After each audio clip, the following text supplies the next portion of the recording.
January 30th, 2026. The Jeffrey Epstein story just took a massive turn. The DOJ has released 3 million pages of previously sealed documents. We are talking about flight logs, financial records, and scientific proposals. Elon Musk, Bill Gates, genetic projects. We analyzed the archive that was hidden under top secret. Forget the rumors. Today, we are looking strictly at the documents. Let's dive in.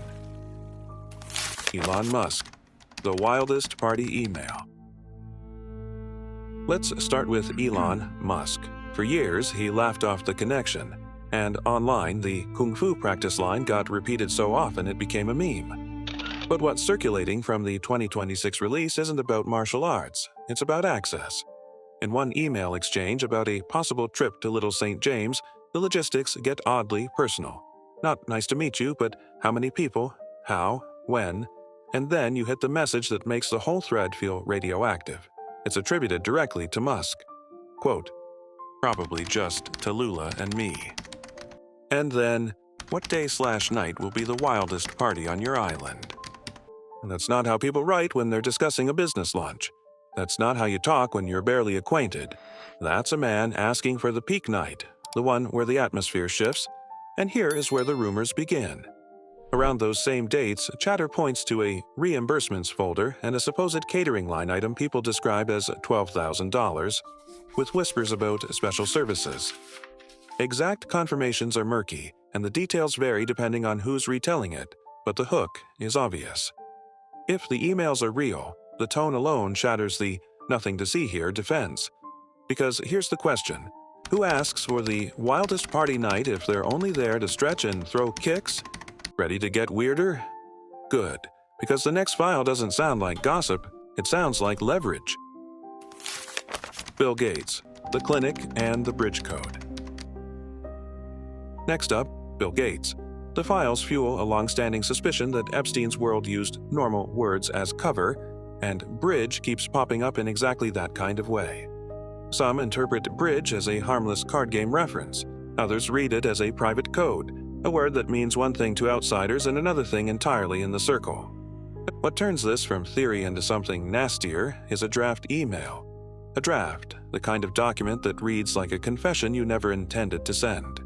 In that text, Epstein describes the relationship with Gates in blunt, ugly terms.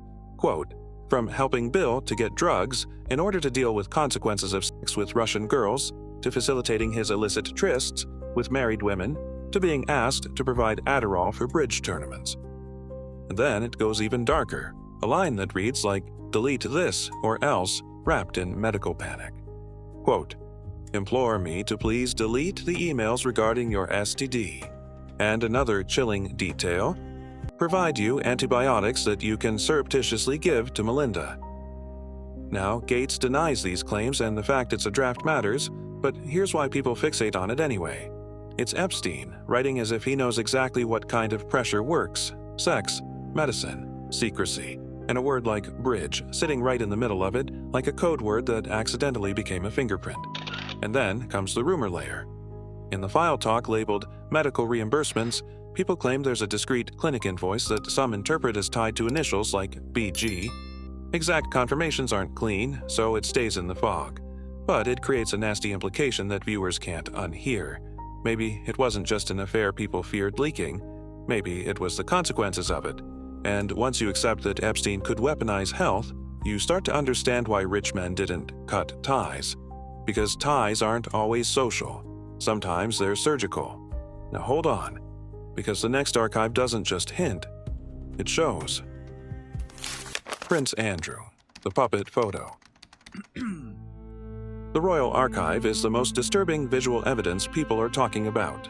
It includes a photo label that circulates as "the horse play," and the description alone is enough to make your stomach tighten.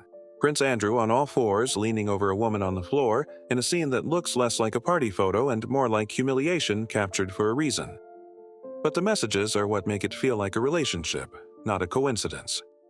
One line attributed to Andrew reads, "Let me know when we can talk. Got some good news." And then there's the short request that keeps getting dissected. "BP, please." People interpret it as a shorthand for Buckingham Palace, the kind of two-word phrase that suddenly feels like a door being opened. And if you're thinking, this sounds like a man trapped, that's exactly the point. The documents don't read like a trapped man. They read like a man who knew the game and stayed in it. And if you think that's the worst name in the messages, the next one is the one that makes viewers go silent. Stephen Hawking. The text message leak. And now, the most shocking snippet in the entire archive, because it's not framed as rumor. It's in Epstein's own text messages, sent from an account identified as e:"gtunes@gmail.com. It starts like a command, casual and creepy at the same time. The girls, read my address book. Then comes the line that detonated across the internet. And notice the wording. Epstein doesn't say, I saw. He writes it as hearsay, but he writes it like a man who enjoys the chaos it creates. No kidding, one girl said she had sex with my friend Stephen Hawking. And then, almost coldly, doesn't make her a bad person. Read that again. The structure matters. It's Epstein claiming one girl said, which is not proof of Hawking's actions, but it is proof of how Epstein talked, how he framed people, and how casually he tossed famous names into the grinder. So when you see the friendly barbecue photo later, it stops looking like science networking. It starts looking like the calm before the storm, the moment before the story gets rewritten by the messages. Now ask yourself, if this is how he texted, what do you think he recorded? The Melania Trump file. And finally, the document that, if it's real, rewrites a famous origin story. The official narrative is that a modeling agent introduced Melania Trump to Donald Trump. But in the leak ecosystem, there's talk of an FBI memo summary where Epstein allegedly claims he made the introduction. There's also a rumored email attributed to Melania to Ghislaine Maxwell, signed Love Melania, referencing a nice story about Epstein in a magazine. Exact confirmations get debated, so it sits in that dangerous zone, not nailed down, not dead, just floating like a match over gasoline. And that's the pattern of this whole drop. Even the disputed pieces feel believable because the confirmed pieces are already insane.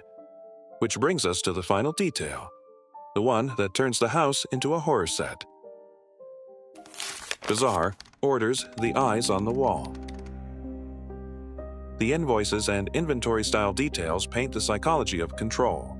Item 1. A fully functional dentist's chair installed in the master bedroom.